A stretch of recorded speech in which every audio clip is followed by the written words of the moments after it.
தூதரக அலுவலர்களே, அரசு உயர் அலுவலர்களே, தகவல் தொழில்நுட்பத்துறையை சார்ந்த வல்லுநர்களே, பத்திரிகை மற்றும் ஊடகத்துறையை சார்ந்திருக்கக்கூடிய நண்பர்களே, உங்கள் அனைவருக்கும் என்னுடைய அன்பான வணக்கம். இமேஜின் தமிழ்நாடு 2025 மூன்றாவது முன்னணி தகவல் தொழில்நுட்ப உச்சி மாநாட்டில் கலந்து கொண்டு பேசுவதில் நான் மிகுந்த மகிழ்ச்சி அடைகிறேன். இந்த மாநாட்டோட சிறப்பம்சம் என்பது,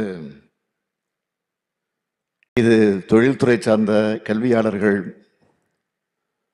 தொடக்க நிறுவனங்கள், முதலீட்டாளர்கள் மற்றும் உலகளாவிய தலைவர்களை ஒரு கூரையின் கீழ் ஒருங்கிணைக்கவும் ஒன்றிணைக்கவும் பிடிப்பான தளமாக செயல்பட்டு வர்றதுதான். ஏஐ தான் இன்னைக்கு எல்லா இடத்துலையும் பேசப்படுகிற நெக்ஸ்ட் பிக் திங். அமைச்சர் பழனிவேல் தியாகராஜன் அவர்களே பலமுறை சொல்லி இருக்கிறார், ஏஐ இதனால் வேலை வாய்ப்புகள் குறையாது, மேலும் வேலை வாய்ப்புகள் பெருகத்தான் செய்யும்னு தெளிவாக பேசியிருக்கிறார். அந்த வகையில் சரியான திசையை நோக்கி இந்த மாநாட்டை ஒருங்கிணைச்சிருக்கக்கூடிய அவருக்கு என்னுடைய பாராட்டுக்களையும் வாழ்த்துக்களையும் நான் தெரிவித்துக் கொள்கிறேன். இந்த மாநாடு தொழில்நுட்ப தொடர்பானது மட்டுமல்ல, இது தொலைநோக்கு கொண்ட மாநாடு. தமிழ்நாட்டின் நீடித்த மற்றும் நிலையான எதிர்காலத்திற்கு வழிவகுக்கிற மாநாடு. அனைத்து தரப்பு மக்களையும் உள்ளடக்கின வளர்ச்சியை தொழில்நுட்பத்தின் உதவியோட இன்னும் எப்படி மேம்படுத்தலாம்னு வழிகாட்டுகிற மாநாடு. நம்ம தமிழ்நாடு தொழில்நுட்பம் என்பது புத்தாக்க மற்றும் தொழில்துறை வளர்ச்சியில எப்பவும் முன்னோடி மாநிலம் தான். வணிகத்தையும் தொழில் முனைவரையும் ஊக்குவிக்கிறதுல மற்றவங்களை விட நாம் எப்பவுமே ஒரு அடி அட்வான்ஸ் இன்னைக்கு இருந்து கொண்டு இருக்கிறோம். அந்த வகையில தான் ஏஐ எனப்படும் செயற்கை நுண்ணறிவு, பிளாக் செயின் இணைய கருவிகள், மின்வாகன உற்பத்தி மற்றும் வளரும் தொழில்நுட்பங்கள்ல மாற்றங்களை ஏற்படுத்துகிற முன்னெடுப்புகளை நாம் மேற்கொண்டு வரோம். அதுக்கு மிகப்பெரிய எடுத்துக்காட்டா சொல்லணும்னா, நாம் ஆட்சிக்கு வந்ததிலிருந்து ஜிசிசி எண்ணிக்கை அதிகரிச்சுட்டு வர்றத சொல்லுவேன். ஆனா என்னதான் முன்னிலையில் இருந்தாலும் இதுவே போதும்னு நான் நினைக்க மாட்டேன். இன்னும் கூடுதலான வளர்ச்சியை நோக்கி தமிழ்நாடு செல்லணும் தான் நினைப்பேன்.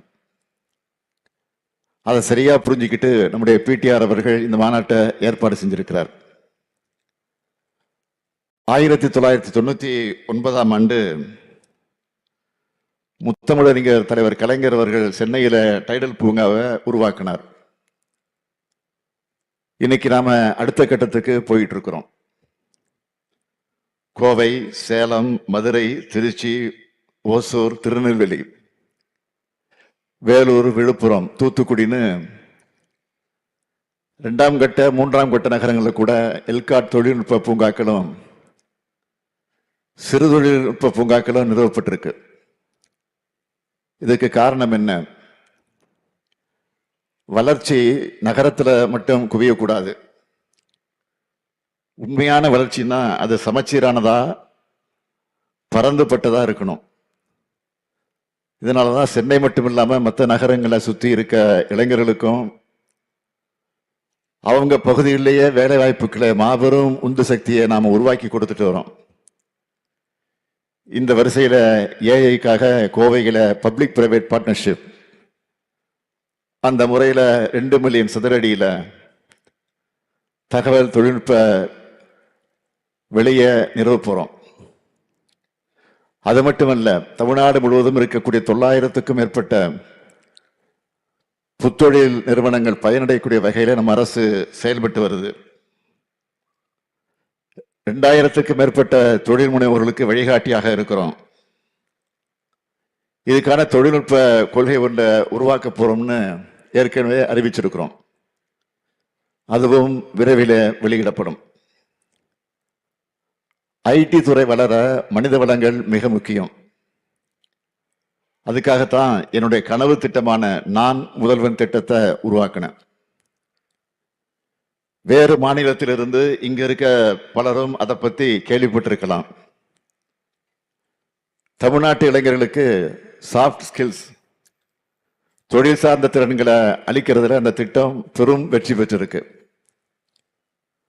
மற்ற மாநில இளைஞர்களோட ஒப்பிடும்போது நான் முதல்வனால நம்ம பசங்களுக்கு ஒரு பெரிய லெவரேஜ் கிடைச்சிருக்கு. அதே போல ஐசிடி பயிற்சி நிறுவனம் மூலம் கடந்த ஓராண்டுல 10,435 ஆசிரியர்கள் மற்றும் 34,267 மாணவர்கள் தொழில் சார்ந்த நிறுவனங்களுக்கான பயிற்சி பெற்றிருக்காங்க. ஐடியிலேயே எந்தெந்த துறைகள்ல டெவலப் ஆகிற ஸ்கோப் அதிகமா இருக்குன்னு கவனிச்சு அந்த துறைகள்ல நம்ம ஆசிரியர்கள் மற்றும் மாணவர்களோட திறன்களை மேம்படுத்த பல்வேறு தொழில் பிரிவுகளோடு 78 கோடி ரூபாயில 13 MOU சைன் பண்ணப்பட்டிருக்கு. இது ஒரு பக்கம்னா, தமிழ் மென்பொருள்கள் உருவாக்கவும் மிகுந்த முக்கியத்துவம் கொடுத்துட்டு வரோம். தமிழ் கணிப்பொறிக்கான டிஜிட்டல் வடிவங்களை தரப்படுத்தப்படுகிற யூனிகோட் கன்சார்டியத்தில் நிறுவன உறுப்பினர் நிலையில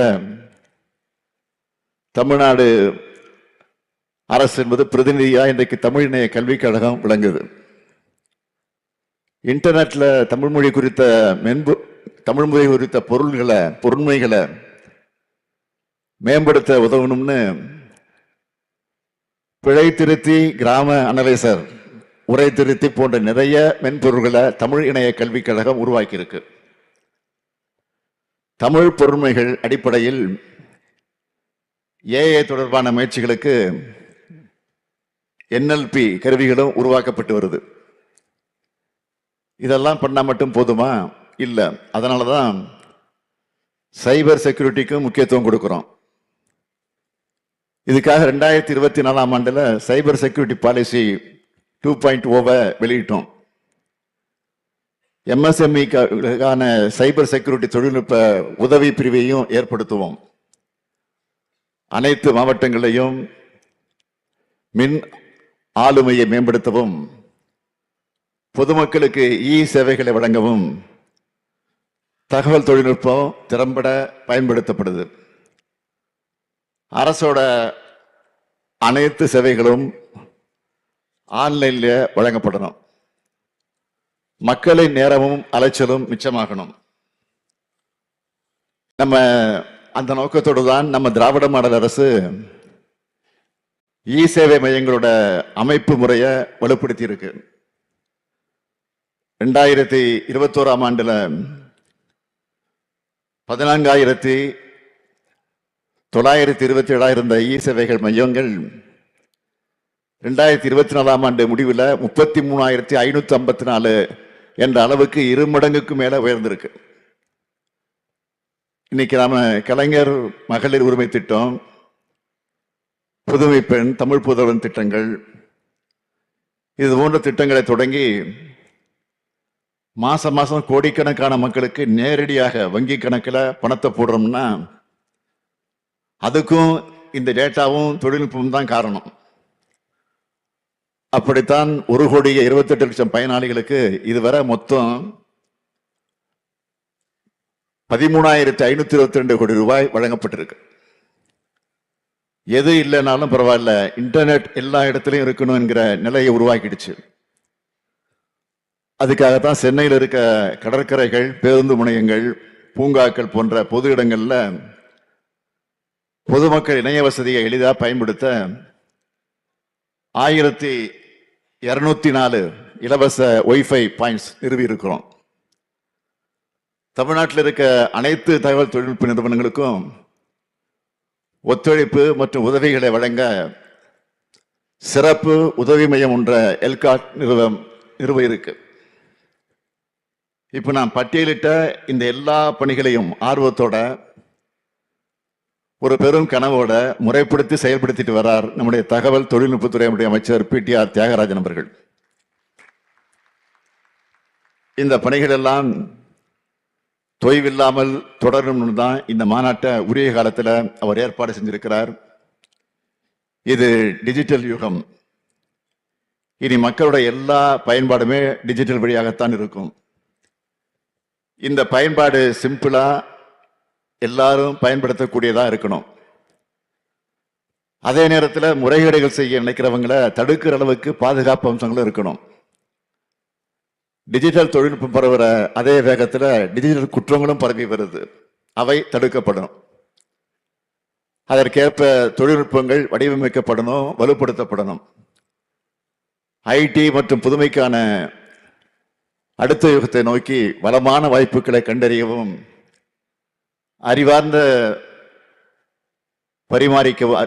கருத்துக்களை பரிமாறிக்கவும், கூட்டாண்மை நிறுவனங்களை உருவாக்கவும் இந்த மாநாட்டை இங்கே வந்திருக்கக்கூடிய வல்லுநர்கள் பயன்படுத்திக்கணும்னு நான் உறுதியாக நம்புகிறேன். ஒளிமயமான டிஜிட்டல் காலத்தில் எதிர்காலத்தை நோக்கி நாட்டையும் உலகையும் வழிநடத்துறதுக்கான நம்மோட ஒருங்கிணைந்த தொலைநோக்கு பார்வைக்கு சான்றா இமேஜன் 2025 திகழட்டும். புதுமை மற்றும் மேன்மையின் உலகளாவிய மையமா தமிழ்நாட்டை நாம் எல்லோரும் சேர்ந்து உருவாக்குவோம். எந்த புதுமை வந்தாலும் அதை முதலில் முயன்று பார்க்கும் மாநிலமா தமிழ்நாடு எப்பவும் இருந்திருக்கு. முன்னை பழமைக்கும் பழமையாய் பின்னை புதுமைக்கும் புதுமையாய் இருப்பது நம்ம தமிழ்நாடு. அந்த வழியில நம்முடைய அனைத்து செயல்பாடுகளும் இருக்கணும்னு சொல்லி இந்த மாநாடு பெரும் வெற்றி பெற வாழ்த்தி, இதை இவ்வளவு சிறப்பாக ஒருங்கிணைச்சிருக்கக்கூடிய நம்முடைய அமைச்சர் PTR அவர்களையும் அவருக்கு துணை நின்ற அரசு அலுவலர்களுக்கும் மீண்டும் ஒரு முறை பாராட்டி விடைபெறுகிறேன். நன்றி, வணக்கம்.